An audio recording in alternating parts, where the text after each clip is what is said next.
저는 본문의 말씀 가지고 나의 가는 길을 아시는 하나님, 이런 제목으로 말씀을 전하겠습니다. 우리 같이 한번 하시겠습니다. 나의 가는 길을 아시는 하나님. 감사합니다. 한국의 TV 프로그램 중에 힐링 캠프라는 그런 인기 프로그램이 있습니다.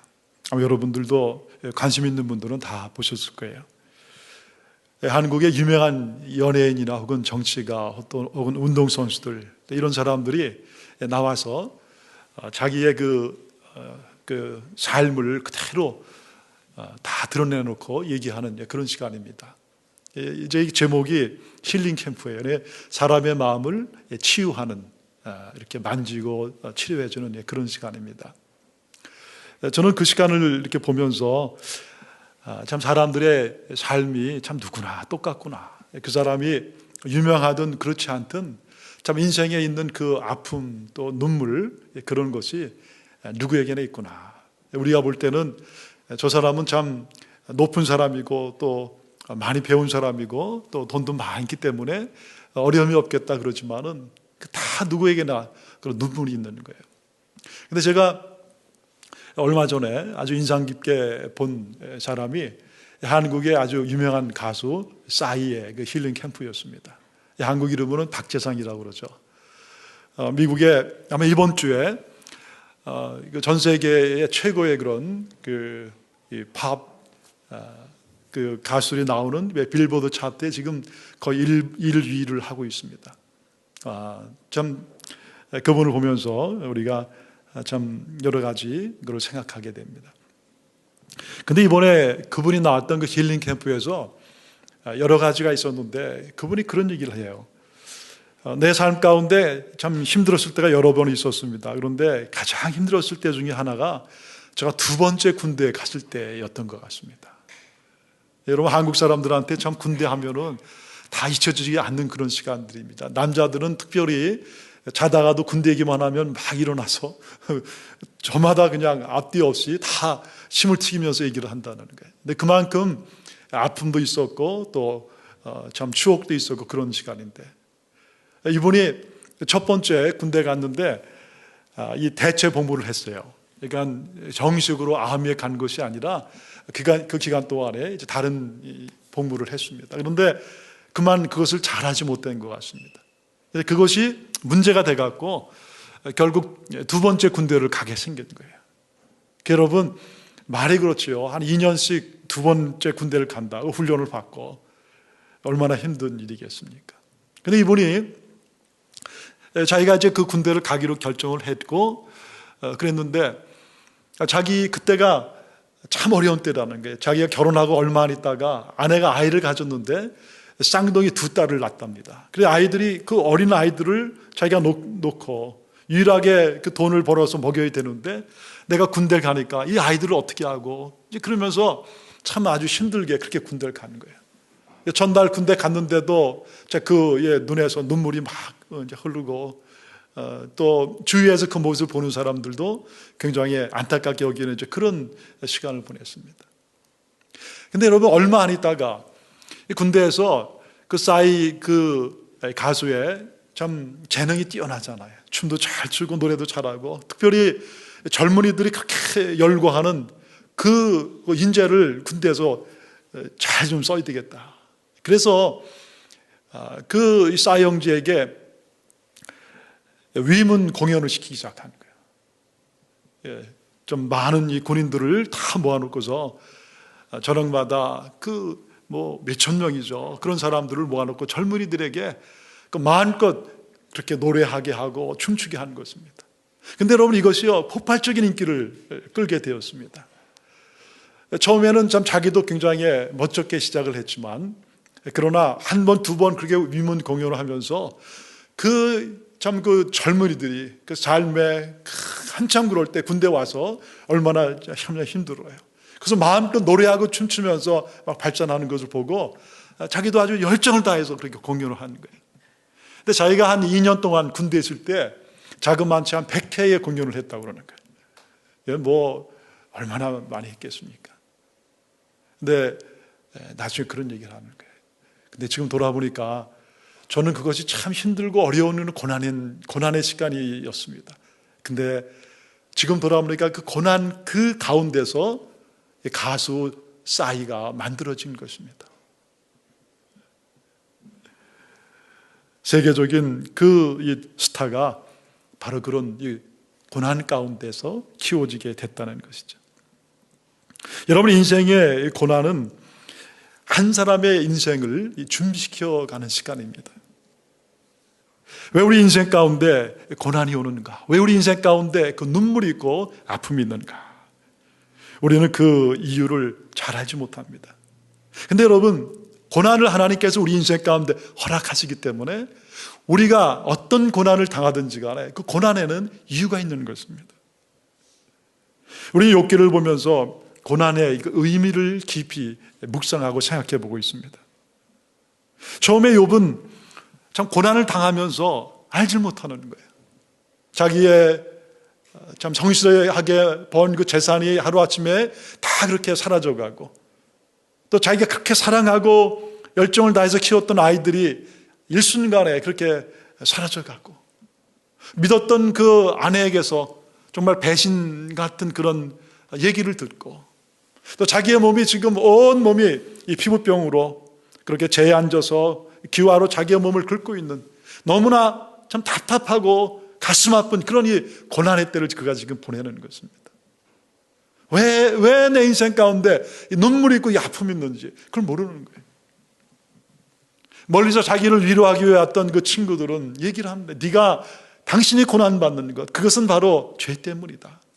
네가 죄를 회개하고 하나님 앞에 나오게 되면 하나님께서는 다시 너를 회복시켜 주실 것이다. 여러분, 욥은 자기 자신을 계속 돌아봐도 정말 하나님 앞에 그렇게 큰 죄가 생각이 안 나는 거예요. 난 하나님 앞에 믿음으로 산다고 했고, 순전한 마음으로 내 믿음을 지키고 정직하게 남한테 해주지 않고 아프게 하지 않고 그렇게 살아왔는데 왜 내 인생 가운데 이렇게 고난이 있는가?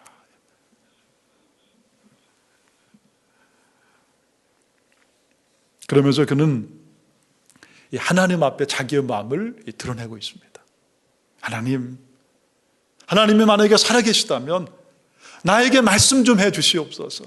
하나님, 내 인생 가운데 이런 고난과 아픔 내 힘으로 해결 안 되는 이런 어려움이 있는데 하나님 정말 살아계시면 말씀해 주시옵소서. 이것이 오늘 본문의 말씀인 것입니다. 근데 여러분, 욥이 이런 이 하나님과의 대화 가운데서, 침묵하시는 그 하나님과의 대화 가운데서 놀라운 은혜를 받게 돼, 놀라운 깨달음을 얻게 되는 것입니다.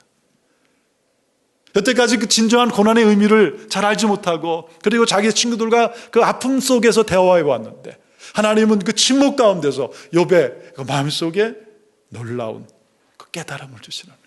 알게 하시는 것입니다. 아, 이것이구나. 오늘 이 말씀을 통해서 저와 여러분의 삶 가운데서 고난에 대한 그런 신앙의 눈을 갖게 되는 그런 은혜가 있기를 바랍니다. 첫째로, 고난은 우리를 정금같이 만드는 것입니다. 고난은 우리를 정금 같은, 금과 같은 그런 신앙의 사람들로 만드는 것입니다. 하나님께 그런 이 고난에 대해서 얘기를 하면서 오늘 본문의 이 1절부터 9절까지 그렇게 얘기를 하는 것입니다. 하나님, 정말 내가 굉장히 견디기가 어렵습니다. 제발 나에게 나타나셔서 말씀해 주시옵소서. 하나님, 왜 내가 고난을 받아야 합니까? 고난의 이유를 좀 알게 해 주시옵소서. 그러면서 여러분 8절과 9절에는 그렇게 고백하는 거예요. 하나님, 앞에도 안 계시고 뒤에도 안 계시고 왼쪽에도 안 계시고 오른쪽에도 안 계시고 어디 계십니까? 하나님께서 그 마음속에서 말씀해 주시는 거예요. 그 10절의 오늘 말씀이 바로 이것입니다. 나의 가는 길을 오직 그가 아시나니, 나의 가는 길을 오직 그가 아시나니, 그가 나를 단련하신 후에는 내가 정금같이 나으리라. 그렇구나. 나의 인생이 여태까지 참 이렇게 내가 살아왔는데 나는 나의 앞날을 잘 모르지만 그러나 나의 가는 길을 아시는 분이 있지. 바로 내 하나님, 우리 하나님이 나의 길을 아시지. 왜냐하면 그를 나를 지으신 하나님이시고 나를 만드신 하나님이시고 나에게 생명을 주신 하나님이기 때문에. 그러면서 그는 그래, 이 고난에 분명한 이유가 있을 거야. 나를 단련하신 후에는 내가 정금같이 나오리라. 지금 내가 다 알지 못하지만 그러나 이것이 바로 나를 하나님께서 새롭게 빚으시는, 새롭게 나를 만드시는, 새롭게 창조하시는 하나님의 손길 가운데 오늘 내 인생이 있는 것이구나. 여러분, 이것이 하나님이 그에게 주신 은혜인 거예요. 지금까지 그는 고난을 자기의 입장에서 자기 눈으로만 본 것입니다. 근데 그는 이제 자기 자신의 좁은 시각이 아니라 하나님의 눈으로 자기를 보기 시작하는 거예요. 하나님의 눈으로. 또 여러분, 현재 내 인생 가운데는 이 눈물과 아픔, 여기에서만 모든 초점을 맞추는 것이 아니라 자기의 인생의 전체를 놓고 자기의 시간들, 인생을 보기 시작하는 거예요. 그래, 내 인생의 과거에도 있었고 현재도 있고 미래도 펼쳐질 터인데, 비록 내 인생이 지금은 힘들고 어렵지만 그러나 나는 다 알지 못하지만 내 인생 전체를 향하신 하나님의 또 다른 계획이 있구나. 나를 가는 길을 아시는 그분이 나를 단련하여 나를 천금같이 만드시는구나. 여러분, 우리가 이 금을 만드는 과정을 좀 알잖아요. 여러분, 금을 만들기 위해서는 어떻게 해야 됩니까?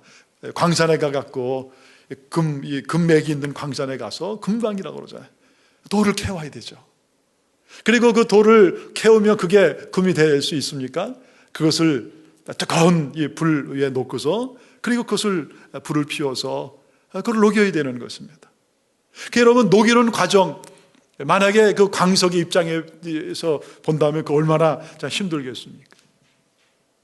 그러나 여러분, 이 과정을 통해서 그 광석, 그 돌덩어리에 있는 모든 다른 것들이 빠져나가는 것입니다. 그래요. 그리고 나서 거기에 이 금만이, 온전한 금만이 남게 되고, 그리고 나중에 시간이 지나면 거기에 아주 필요한 골드에 아주 순금, 정금이 만들어지는 거예요.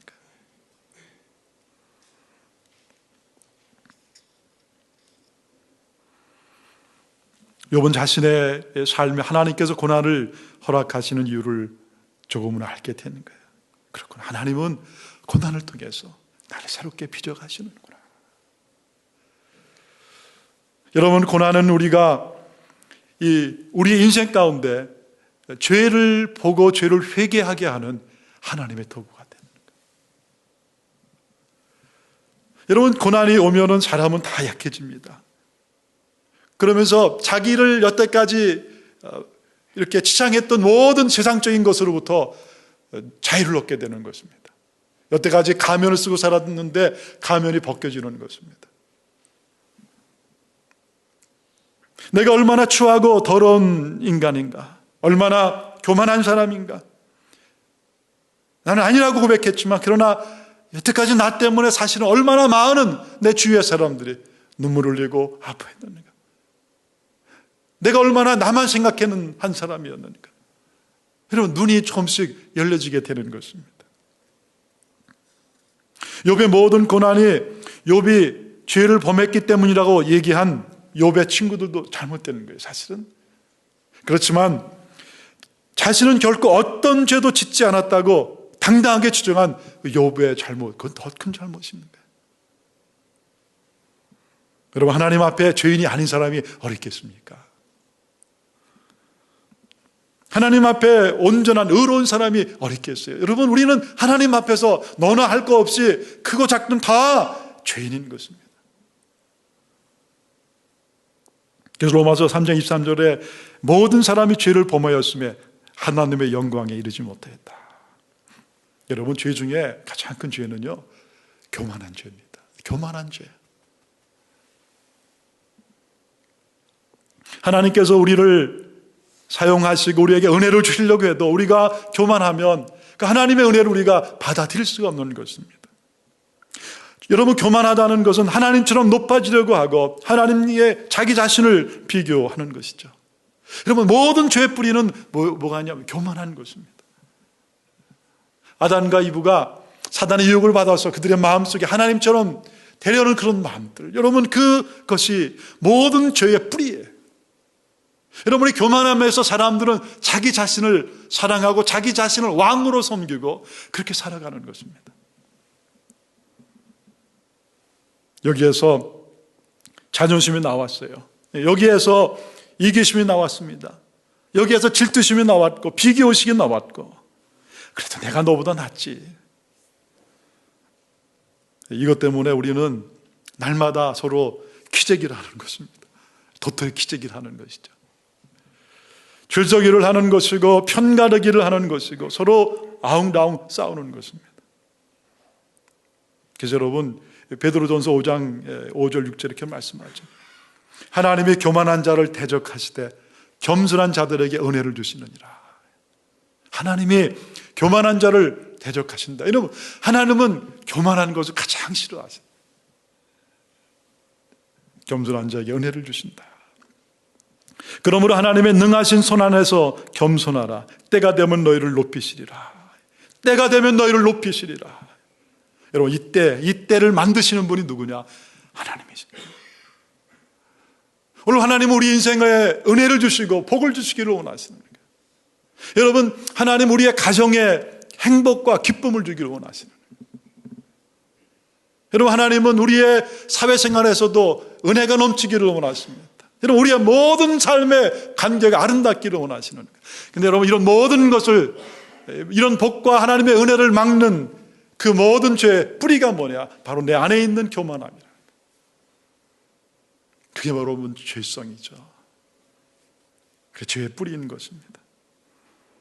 하나님은 때가 되면 우리를 높이시기 위해서 우리 인생 가운데 고난을 허락하시는 거예요. 그리고 우리가 그 연단을 받게 하시고 우리의 인생 가운데 이 아픔을 통해서 죄가 우리의 인생 가운데 빠져나갈 수 있도록 은혜를 주시는 거예요.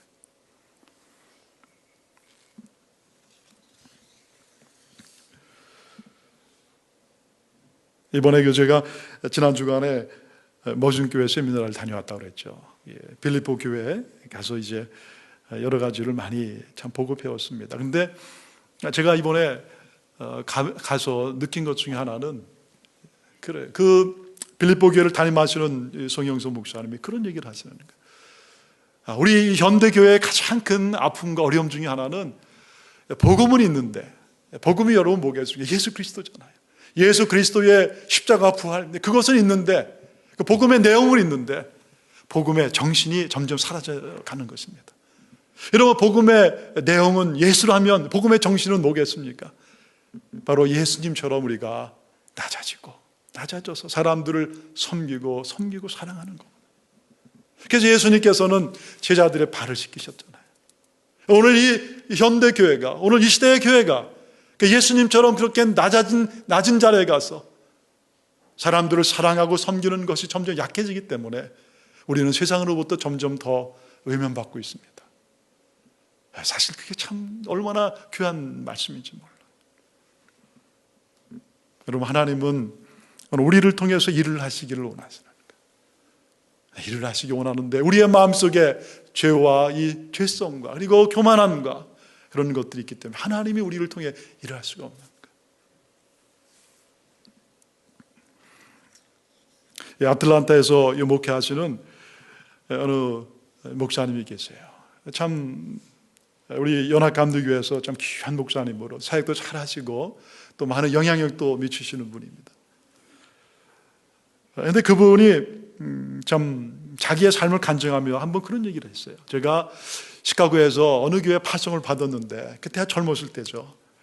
시카고에 어느 큰 교회 이제 감리교회 파송을 받았는데, 아니 교인들이 그 목사님이 오는 걸 다 반대하는 거예요. 그러면서 그 교회 가서 가려고 그랬더니 교인들이 수십 명이 플래카드를 들고 나왔습니다. 아무개 목사님 오는 거 우린 반대합니다. 우리 교회 오지 마세요. 그러니 여러분, 어떻게 그 교회 갈 수 있겠습니까? 근데 결국은 눈물을 머금고 그 교회를 가지 못했어요. 그리고 애틀란타 어느 작은 교회에서 그 목사님을 초대를 했습니다. 글로 갔습니다. 여러분, 가면서 얼마나 아프고 힘들었겠습니까? 근데 또 엎친 데 덮친 대로 그 자기 그 아들 쌍둥이가 있었는데 그 아이들이 어렸는데 그만 병이 걸린 거예요. 둘 다. 근데 여러분, 그 사랑하는 아이들이 그 자라가는데 병인데 의사가 잘 알지를 못하고, 그리고 얘기하기를 혹시 이 아이들을 잃을 수도 있다는 그런 얘기를 하는 거예요. 그러니까 여러분, 이 젊은 목회자가 그때 얼마나 그것이 힘들고 어려운 일이겠습니까? 교회로부터도 그렇게 어려움을 당하고, 그 목사님이 나중에 그런 얘기를 하는 거예요. 내가 그때 할 수 있는 것은 하나님 앞에 무릎 꿇고 하나님을 바라보고 하나님의 도움을 구하는 밖에 없었습니다. 근데 목사님이 이런 이 고난의 때에 비로소 하나님 앞에 무릎 꿇고 하나님의 은혜를 구하고 눈물을 흘리고 그러면서 자기 자신을 보게 되는 거예요. 아, 내가 하나님 앞에 이렇게 죄인이고 연약하고 부족한 자이구나. 그러면서 거기에서 그는 새로운 목회자로, 새로운 그런 아버지로, 새로운 성도로 변화가 된 것입니다. 그 목사님이 그런 얘기예요. 지금 그때가 나의 인생 가운데 가장 어려운 때였지만, 그러나 오늘 그때가 있었기 때문에 오늘의 나의 모습이 있는 것입니다. 여러분, 우리 인생 가운데 고난을 우리가 참 다 원치는 않지만, 그러나 고난에 분명한 이유가 있는 거예요. 고난을 통해서 하나님은 우리가 하나님 앞에 새로운 모습으로 정말 주님을 사랑한 주님의 모습을 닮은 사람들로 그렇게 변화시켜 가시는 것입니다. 여러분, 고난은 우리가 오직 주님만을 사랑하게 해요. 여러분, 사람이 고난을 당하잖아요. 고난을 당하게 되면 이상한 것은 우리 안에 있는 모든 것이 빠져나가기 시작하는 거예요. 오늘 여러분 13절과 14절에 이렇게 욥이 고백하고 있습니다. 그런 뜻이 일정하시니 누가 능히 돌이킬까? 그 마음에 하고자 하시는 것이면 그것을 행하시나니 그런즉 내게 걱정하신 것을 이루실 것이요 내게 작정하신 것을 이루실 것이요 이런 일이 그에게 많이 있느니라. 하나님께서 계획하신 것, 하나님이 작정하신 것은 하나님이 이루시는 하나님이신. 그러니까 오늘 하나님께서 욥 나에게 이런 고난을 주셨지만 내가 묵상하고 생각해 보는데 하나님의 계획 가운데 있는 것입니다. 하나님이 반드시 이루실 것이다. 작정하신 것을 이루시는 하나님이. 여러분, 하나님께서 욥에게 작정하시고 이루기를 원하시는 게 뭐겠습니까? 바로 하나님을 사랑하는 사람으로 빚어가시는 거예요. 여러분, 세상을 사랑하는 것이 아니라 세상의 어떤 재산이나 세상의 어떤 명예나 그런 것 다보다도 더 나를 만드신 내 인생의 주인이신 누구보다 나를 사랑하시는 하나님을 사랑하는 그 믿음의 사람으로 하나님은 빚으시길 원하시는 거예요. 그게 여러분 하나님이 작정하신 것입니다. 여러분, 오늘 우리 인생 가운데서도 하나님은 이것을 우리에게 원하시는 것입니다. 우리를 향하신 하나님의 작정하신 뜻이 뭐겠어요? 하나님을 사랑하는 것입니다. 그래서 어느 율법사가 예수님께 나와서 그렇게 질문하잖아요. 이 땅 가운데서 가장 큰 계명, 그것이 무엇입니까?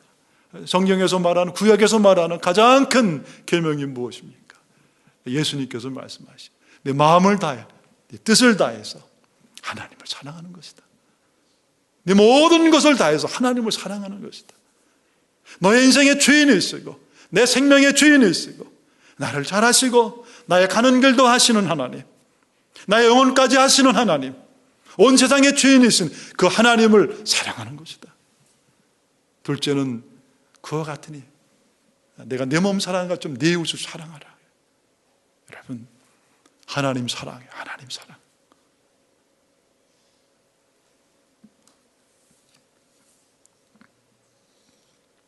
하나님을 알아가는 것, 하나님의 성품을 닮아가는 것, 바로 그것이 하나님께서 바로 욥에게 원하신 것입니다. 그래서 하나님 우리 인생 가운데 고난을 허락하시는 것입니다.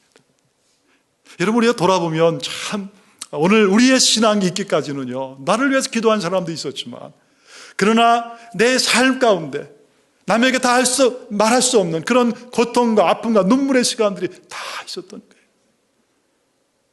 아마 지금 조금은 내가 이해할 수 있는 것은, 그래, 그때 그 시간이 오늘 나를 만드는 것이지. 그때 그 아픔과 그 눈물과 그 고통이 오늘 나를 있게 하는 것이지. 그 고통 때문에 오늘 그래도 내가 이만큼 하나님을 내가 사랑하는 사람이 되었지. 그래서 여러분, 돌아보면 이것이 바로 하나님의 은혜라는 고백을 우리가 하게 되는 거예요. 오늘 저와 여러분의 삶 가운데서 하나님의 은혜는 지금도 우리 가운데 있고요. 그리고 하나님은 오늘도 우리의 인생을 빚으시는 것입니다. 정금처럼. 그래서 하나님을 사랑하는 사람으로 우리를 빚어가시는 거예요. 두 번째, 고난 속에서 우리는 어떻게 해야 될까? 고난 속에서 우리는 오직 하나님만을 바라봐야 됩니다. 여러분, 고린도전서 10장 13절에 이렇게 말씀합니다. 사람이 감당할 시험 밖에는 너에게 당한 것이 없나니 오직 하나님은 미쁘사 너희가 감당치 못할 시험 당함을 허락지 아니하시고 시험 당하심에 또한 피할 길을 내사 너희로 능히 감당하게 하시느니라. 여러분, 우리 인생 가운데 고난이 왔을 때 하나님은 뒷짐지고 계시는 게 아니에요. 하나님 멀리 계시지 않습니다. 하나님 우리 옆에 계시고 우리와 함께 아파하시고 우리와 함께 눈물도 흘리시고, 그리고 우리가 그 길을 다 갈 수 없다면 또 다른 피할 길을 준비하시는 분이에요. 그리고 우리가 능히 그 길을 감당하고 그 어려움들을 이기고 새로운 믿음의 삶을 살 수 있도록 옆에서 우리를 도와주시고 응원하시고 함께 하시는 분, 그분이 우리의 하나님이시는 거예요. 그래서 여러분, 우리는요, 고난 가운데서 하나님을 바라봐야 되는 거예요. 오직 하나님만을 바라보고 그분 앞에 무릎을 꿇는 것입니다. 그분을 의지하는 것입니다. 그분을 떠나지 않는 것입니다. 그리고 솔직하게 기도하는 것입니다. 그리고 먼 시간이 지나면 깨달아지는 거예요. 여러분, 우리가 당하는 참 고난이 여러 가지가 있잖아요. 여러분, 고난을 당한 그때는 다 알 수 없습니다. 다 모르죠. 여러분, 어떤 것은 자기 인생의 맨 마지막 시간에 주님 앞으로 가는 그 바로 전에 조금 이해하고 깨달아지는 그런 것도 있을 거예요. 아니면 어떤 것은 이 땅에 있을 때 전혀 알지 못하는 것도 있을 것입니다. 끝까지 왜 하나님이 그때 그러셨을까? 여러분 마음속에도 그런 게 다 있을 거라고요. 하늘나라에 갔을 때, 주님 앞에 갔을 때, 사랑하는 아들아, 사랑하는 딸아, 네가 다 알지 못했지만 이런 놀라운 너를 향한 뜻과 계획이 있었다. 하나님은 끝까지 우리를 사랑하신 하나님이에요. 여러분, 하나님은 우리를 좋아하신 하나님이십니다. 그리고 여러분, 하나님은 실수가 없으신 하나님이에요. 여러분, 우리가 볼 때 하나님이 실수하는 것 같고 하나님이 잘못한 것 같고 늘 여겨지고 원망의 마음이 있지만, 다 할 수 없지만 그럼에도 불구하고 하나님은 우리를 사랑하세요.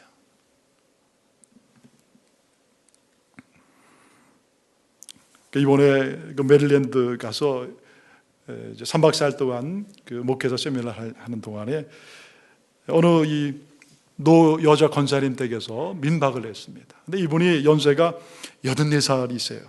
처음에 저는 깜짝 놀랐습니다.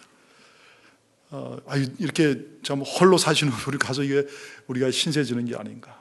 이제 이 필라델피아에서 오신 어느 목사님과 제가 그 집에 가서 이제 신세를 졌는데, 첫날 저희가 갔더니 배를 눌러도 나오질 않는 거예요. 그래서 이게 잠어도 안 나. 그리고 다시 이제 몇 번 배를 눌렀더니 그때가 한 10시 반 됐는데, 이 권사님이 나오시는데 잠을 차리면 나오시는 거예요. 주무시다 나오시는 것입니다. 이제 그 집에 2층에서 묵었습니다. 여자 권사님 혼자 사시는데 이 타운하우스 1, 2층짜리를 쓰시고 계신데 2층에 방이 2개가 있더라고요. 그래서 이제 거기서 이제 잘 묵고 그랬는데, 아마 이틀째인가 3일째인가 아침에 잠깐 시간이 있어서 그 권사님과 함께 얘기할 그런 시간을 가졌습니다. 84살이신데도요, 제가 볼 때는 뭐 60대, 70대 아주 정정하게 보이세요. 그 권사님이 그런 얘기를 하시는 게, 목사님, 제가 사실 제 남편이 내과 의사였습니다. 저희들 집은 또 좀 저쪽에 집도 있고요. 그런데 우리 교회가 일로 이사 오면서 새벽 기도 하려고 이 아파트를 제가 얻어서 여기 왔습니다. 그러면서 저에게 가장 중요한 거는 새벽에 새벽 예배하는 것입니다. 4시에 일어나갖고 4시 반까지 교회를 가신대요. 새벽 기도가 6시, 5시 반인데도 그 일찍 가셔서 기도를 하신다. 목사님, 하여튼 저는 뭐 기도로 살고요. 참 하나님을 만나는 게, 하나님의 그 은혜가 얼마나 참 좋은지 모르겠습니다. 그러면서 그 얘기를 하세요. 뭐 자녀도 사진도 있고. 그래서 제가 여쭤봤습니다. 참 권사님 다복하고 행복한 인생을 살으셨네요. 그런데 자녀들은 몇이나 돼요? 그랬더니 갑자기 권사님 얼굴에 어둠의 그림자가 좀 있어요. 그러면서 제가 3남 1녀를 뒀습니다, 목사님. 그런데 그만 그 아들 하나를 제가 잃었습니다. 그 얘기를 들어보니까 그 아들이 치과 의사예요. 치과 의사로 그렇게 참 잘 생활을 했는데 그만 거기에 강도가 들어왔어요. 그리고 돈을 빼앗고 그만 그 아들을 죽이고 간 거예요. 뭐 다 얘기는 안 하지만 제가 잠시 얘기하는 동안에 참 그 권사님 마음속에 그 얘기를 또 내가 참 하게 했구나, 그런 미안한 마음이 있더라고요. 어떻게 그것을 이기셨을까? 사랑하는 아들을 잃었을 때 그 어머니의 마음이 어땠을까? 제가 분명히 하나 아는 것은 그분이 기도로 그때까지 사셨고 그 고난과 아픔과 눈물 속에서도 그래도 그분은 하나님을 의지하셨겠지. 하나님 앞에 기도하셨겠지. 하나님을 믿고 찾고 기도하는 그런 시간 동안에 분명히 하나님께서 그분의 눈물을 치료하셨고 그 아픔을 치료하셨겠구나. 지금 돌아보면 아마 권사님 마음속에 얼마나 아픔이 있겠습니까? 아마 그 권사님이 이 땅을 떠날 때까지 그 답은 모를 거예요. 왜 하나님 내 사랑하는 아들을 갑자기 데려가셨습니까? 그렇지만 그 권사님은 그 고난과 아픔 속에서 하나님을 바라본 것입니다. 하나님 앞에 무릎 꿇고 하나님의 도움을 구하고, 내가 지금은 이 고난 가운데 눈물 가운데 살고 있지만 나는 다 알지 못하지만 그러나 하나님은 우리를 향해서 가장 좋은 계획을 갖고 계신 것을 나는 믿습니다. 하나님을 바라본 것이 그분의 인생 가운데 고난을 이기는 힘이요 능력이 된 것입니다. 사랑하는 여러분, 하나님 우리 사랑하세요. 그래, 우리 인생 가운데 원든 원하지 않던 우리 인생 가운데 아픔이 있고 고난이 있는 것입니다. 그래, 여러분, 고난은요 그것으로 끝나는 게 아니에요. 고난은 하나님이 우리를 새롭게 창조해가는 하나님의 은혜의 손길인 것입니다. 여러분, 고난을 통해서 하나님은 나를 새롭게 빚으시는 것입니다. 우리의 부부를 새롭게 만드시는 것입니다. 우리의 관계를 회복시키시는 것입니다. 우리 하나님을 바라보게 하시고 영혼을 바라보게 하시고 하나님 나라의 사람으로, 하나님 나라의 사람으로 우리를 준비시켜 가시는 거예요. 나의 가는 길을 오직 그가 아시나니, 나의 가는 길을 오직 그가 아시나니, 그가 나를 연단하신 후에, 그가 나를 연단하신 후에는, 그가 나를 단련하신 후에는 내가 정금같이 나오리라. 내가 정금같이 나오리라. 같이 기도하겠습니다.